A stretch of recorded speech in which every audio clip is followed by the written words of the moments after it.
guachis, googleé de dónde viene el significado etimológico, digamos, de la expresión radios pirata. Y quedé como...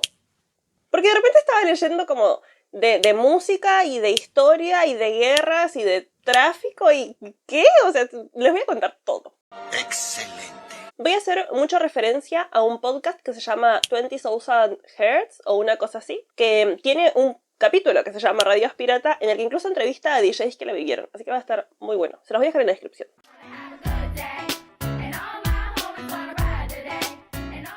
El fenómeno de las radios pirata representa uno de los capítulos más espectaculares y fascinantes de la historia de la radiofonía británica. Incluso mundial, porque yo no sé si se volvió a vivir algo así en el mundo. Yo esperaba encontrar el significado etimológico de la expresión y no. Surgen en la década de 1960 con emisoras que estaban desafiando la autoridad de la British Broadcasting Corporation, la BBC.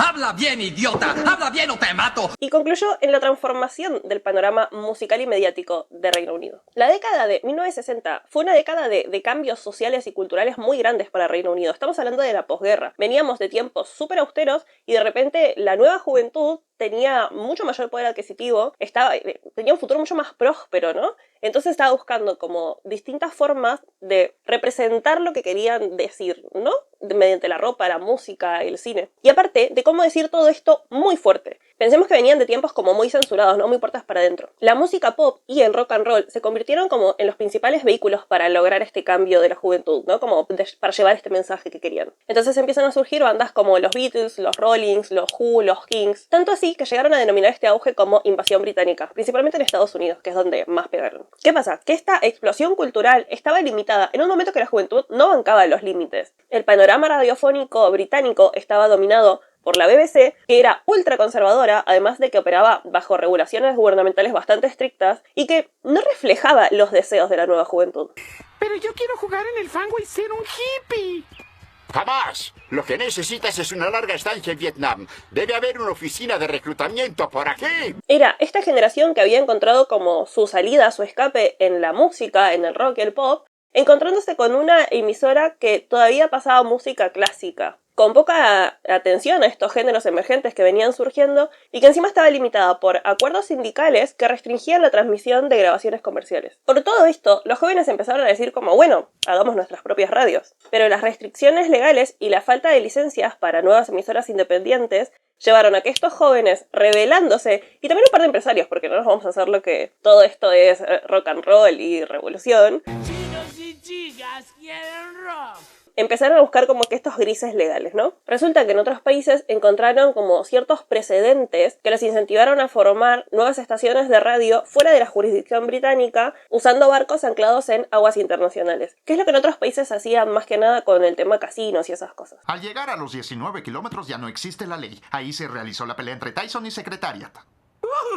Estaban tan ebrios. Estas áreas estaban a 3 millas de la costa, que es algo así como 5.5 kilómetros de la costa. Ya no estaban bajo la jurisdicción del gobierno británico, por lo que podían operar sin ningún tipo de licencia. La primera y la más influyente de ellas fue Radio Caroline, fundada en 1964 por Ronan O'Reilly, que era un joven empresario irlandés que estaba teniendo problemas con las radios actuales porque no lograba que transmitieran la música de los artistas que él representaba. Así que aprovechó este vacío en el mercado para crear su propia radio y transmitir su propia música. Además quieren cambiar el modelo. Lo que deben hacer es organizar un partido político, presentarse a elecciones y ganarlas. Para esto convenció a su amigo, que era Ian Ross, y este a su vez convenció a su padre y su padre a otros amigos que decidieron invertir en comprar un barco para fundar la radio. Y oficialmente, aunque esta porción de agua no les correspondía, técnicamente estaban transmitiendo desde Panamá, porque hicieron un acuerdo con el gobierno panameño y el barco tenía colgada una bandera como en representación, digamos. Radio Caroline empezó a transmitir el 24 de marzo de 1964 a bordo del MV Caroline, o algo así, que era el barco que habían comprado. Y operaban frente a la costa de Essex, o Essex, una cosa así. Al fin, había una emisora que estaba pasando pop y rock las 24 horas del día. Estaba acompañada de DJs, tenía segmentos, comentaristas, como una transmisión como más moderna, ¿no? Más de interacción entre las personas. Era Zuluzu, básicamente. Ellos se adelantaron a quienes luego lanzarían Radio Atlanta, que pasó a ser la competencia directa, y eventualmente sus socios, porque pasaron de llamarse Radio Atlanta a Radio Caroline South. y tuvo tanto éxito que inspiró a la creación de un montón de otras radios. Radio London, también conocida como Big L, empezó a transmitir en noviembre del mismo año desde el MB Galaxy. Esta nueva emisora de hecho empezó a pasar banditas más pegadas del momento y también muchas bandas emergentes, y tenía como una programación así más de charlita entre personas, que le terminó ganando toda la audiencia juvenil a la BBC. Otras emisoras como Radio 390, Radio Scotland, Radio City, también eran emisoras más de este estilo, que surgieron por esta época y estaban logrando un panorama radiofónico mucho más diverso. Para la tercera semana de creada Radio Caroline, ya las encuestas arrojaban que por lo menos el 30% de las personas que vivían a los alrededores de la radio ya lo habían escuchado, o sea, era algo así como 7 millones de personas. Las bandas, aparte, estaban living con la aparición de estas nuevas radios, porque desempeñaron un papel crucial en lo que sería después la promoción y el crecimiento de estas bandas, que de otra forma tenían las puertas bastante cerradas, esperando un poco de promoción o apoyo de la BBC. Yo la veo que ella se está haciendo la víctima. Y no estamos hablando de banditas medio pelo, o sea, eran los Beatles, los Who, los Kings, como estábamos hablando antes, ¿no? Los Rollings. Literalmente la BBC no la vio.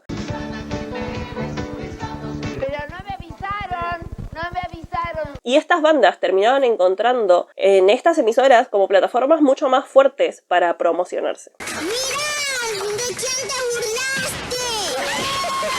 ¡Mira de quién te burlaste vos! Porque las radios piratas no solo transmitían los éxitos del momento, sino que además estaban funcionando perfectamente para impulsar a nuevos artistas. Para su primer año ya se había reportado que Radio Caroline era la segunda emisora más escuchada a nivel mundial. Y ya se estaba haciendo de amigos bastante conocidos, ¿no? Bastante poderosos, como Stevie Wonder y Tom Jones. Además de transmitir música, las radios piratas generaron toda una cosa cultural, ¿no? Tenían su propio lenguaje. Los DJs de estas emisoras adoptaron un lenguaje, una forma de presentarse como mucho más desestructurada y cercana a la gente, que contrastaba un montón con este tinte más formal, más serio que tenía la BBC todavía. ¿Cuántas veces va al baño? Oh, unas 40, supongo. ¿Cuándo salimos al aire? Ya estamos al aire, Skeletor. ¿Eh? Este enfoque más personal y más cercano hizo que conectara mucho más con la juventud, que se sentía como más afín a estos presentadores y artistas. Pero obvio que esto eventualmente, y bastante pronto la verdad, llegó a oídos de la BBC y del gobierno británico, que preocupados por la competencia y por la baja de audiencia que estaba sufriendo la BBC, empezaron a buscar la forma de reprimir a estas transmisiones ilegales. En 1967, el Parlamento aprobó la Ley de Delitos Marítimos, que criminalizaba a toda persona que transmitiera de forma ilegal desde barcos o plataformas en aguas internacionales. Esta ley, además, no solo criminalizaba, no solo marcaba más fuertemente como ilegales a las radios piratas, sino que además ponía el foco en todos los barcos o suministros que se acercaran a los botes, ya sea de combustible, de alimentos, de antenas, de traslado de los músicos y demás. La ley prohibía operar radios mediante barcos, plataformas o cualquier otra forma desde aguas internacionales o desde aguas británicas hacia Reino Unido. Y esta prohibición impedía también la asistencia de traslado de personas hacia estas plataformas o de vuelta a Reino Unido. Establecía la inhabilitación de publicidad o comerciales que se transmitan desde las radios. O sea, había penalizaciones para cualquier persona o entidad o empresa que promocionara a las radios o que se promocionara en las radios. Me ponen el cartel de la publicidad y el texto decía: Ahora la leche te va a entrar por todos lados. La misma ley penalizaba y responsabilizaba a los dueños de los barcos por ser cómplices de esta accionar ilegal y le permitía al gobierno británico allanar e incluso desmantelar estas radios que estaban funcionando en el agua. Eso no se hace. Eso no se hace y yo no me voy a quedar callada. Porque además, para esta época existía la jurisdicción extraterritorial que le permitía al gobierno británico tomar decisiones legales sobre cualquier persona que sea británica, así esté fuera de Reino Unido, digamos. O sea, los tenía cercadísimos. Estás ahí, varón de la cerveza, y voy a encontrarte. ¿A que no? ¿A que sí? ¿Que no? Porque no sé si estamos dimensionando realmente que eran barcos, o sea, literalmente eran barcos, equipados con un mástil de más de 150 pies de altura que funcionaba como antena. Tienen en plan un capitán, una tripulación, recibían a los locutores e incluso a los columnistas que pasaban cosa de una semana en el agua y necesitaban recibir suministros de comida. O sea, todas las limitaciones que esta ley representaba les cortaba las piernas. Las radios piratas se vieron muy golpeadas por esto, tanto así que la gran mayoría tuvieron que cerrar. Pero la demanda de música pop y de rock no disminuyó. ¡Queremos a los Chili Peppers! ¡Queremos a los Chili Peppers! La juventud seguía buscando charlita juvenil, publicidades, DJs, los Beatles, o sea, la BBC terminó eventualmente teniendo que ceder a esta nueva necesidad del público, porque no iban a volver a ellos de otra forma. En respuesta al éxito de las radios piratas y al público que se recontrapicó cuando le sacaron sus emisoras favoritas, la BBC tuvo que abrir Radio 1 el 30 de septiembre de 1967. Sí. Que era una estación dedicada a la música rock y pop y buscaba atraer a esta juventud que había sido tan fiel a las radios piratas. Para asegurar su éxito, la BBC contrató a varios de los DJs que solían operar en estas radios piratas, como a Tony Blackwood, Sean Peel y Kenny Everett, quienes terminaron de hecho llevando a sus propios seguidores, muy fieles de ellos, a esta nueva radio de la BBC. Full influencers de la época. Radio 1 se estableció rapidísimo. Incluso accedió a la promoción de nuevos talentos, a presentar así banditas emergentes y tal. No te pases de la raya, respetá las figuras argentinas, no te sientas que este es tu territorio. Si bien te recibimos muy bien, take it easy, no jodan con nosotras. Los Beatles y los Rollings ya eran bandas bastante establecidas cuando surgieron las radios piratas, pero sonar en estas radios les ayudó muchísimo a nivel comercial. Además de que el hecho de estar sonando en las radios que representan como a la rebeldía y la juventud y la revolución y tal, los presentó ellos sin quererlo como unos íconos de esto, de este movimiento, digamos, de la rebelión. Pero bandas como los Who se posicionaron gracias a las radios piratas. Incluso sacaron como por esa época My Generation, o no sé cómo se pronuncia esto, pero más himno de la generación rebelde no existe.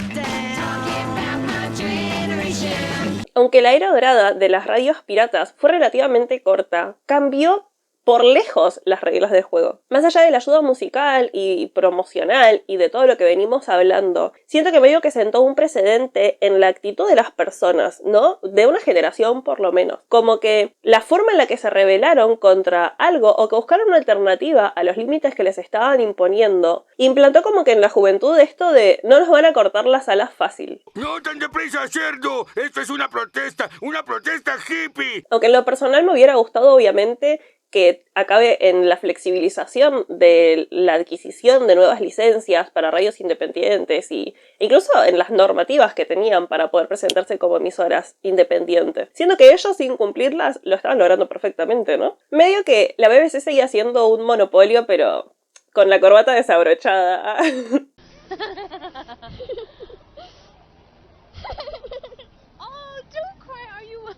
Hoy en día la única de esas emisoras que sigue funcionando es Radio Caroline, aunque ya no lo hace desde el agua, ¿no? Lo hace en tierra, pero siguen conservando un barco como un símbolo de lo que alguna vez fueron. Nosotros vamos a rockear por siempre, forever, forever. Forever, forever, forever. ¿Saben que aparte esta radio se llama Radio Caroline? Contó el dueño hace poco que en su momento estaba viendo una revista y vio una foto de Caroline Kennedy, ¿no? La hija de Kennedy, que estaba jugando en el escritorio del presidente dentro de la oficina oval. Y el pie de esta foto decía algo así como "el mundo espera mientras Caroline juega". Incluso él mismo en otra entrevista describe esta foto y lo que dice es que está Caroline trepada al escritorio del presidente, ¿no? Jugando. Encima hace un juego de palabras muy bueno porque, claro, en inglés es playing, que playing también es tocando, ¿no? En el sentido musical de la palabra, y ellos hacen radio. En fin, trepada al escritorio del presidente, jugando y rompiendo las tareas del gobierno. Y concluye que estaba sonriendo mientras lo hacía. Esto es Radio Caroline. Como toda una historia cargada de mucho simbolismo. ¡Qué profundo! Y cabe destacar que las radios pirata también influyeron mucho en el cambio de lo que sería la industria discográfica, que en este momento pasaron a reconocer la influencia que tenían estas emisoras y lo necesarias que eran para ellos crecer en ventas. Los DJs de esta época, ¿no? De estas emisoras, empezaron a recibir discos promocionales directamente de las discográficas, cuando antes era un rubro que estaba denigradísimo. Imagínense lo importantes que fueron, que en una entrevista reciente, que es de esta de las que le venía hablando, que va a estar en la descripción, un DJ de esa época dijo que nunca en su vida fue ni volvió a ser tan millonario como fue en esa época. Las radios piratas dejaron una marca indeleble en la historia de la radiodifusión y de la cultura popular. Y su espíritu de desafío y de libertad sigue inspirando a nuevas generaciones de creadores y de oyentes. A eso ya flasheaba columna de Radio AM. Y bueno, eso. Yo en general digo, bueno, esto me interesa y me pongo a investigarlo porque a mí me gusta como leer de cosas y tal. No sé, me entretiene. Pero esto fue una fuente de oro. Por ahí todos lo sabían menos yo, no sé, pero yo lo quería contar. Si no lo sabían, comenten, y si ya lo sabían, comenten. Si tienen más datos, comenten. Y si nada más miran los videos porque me quieren y me apoyan, los amo. Comenten. Gracias a los que me siguen acá y acá y acá. Y a los que siguen mi emprendimiento. Voy a empezar a mostrarles mi emprendimiento por acá. Quiero que me sigan. Y eso. Nos vemos en el próximo video, que va a ser de asesinos seriales. El próximo es Tu enfermero podría ser un asesino serial, y se suma a la serie de Tu viejo podría ser un asesino serial. Así que, si les gusta toda esa cosita, síganme. Nos vemos.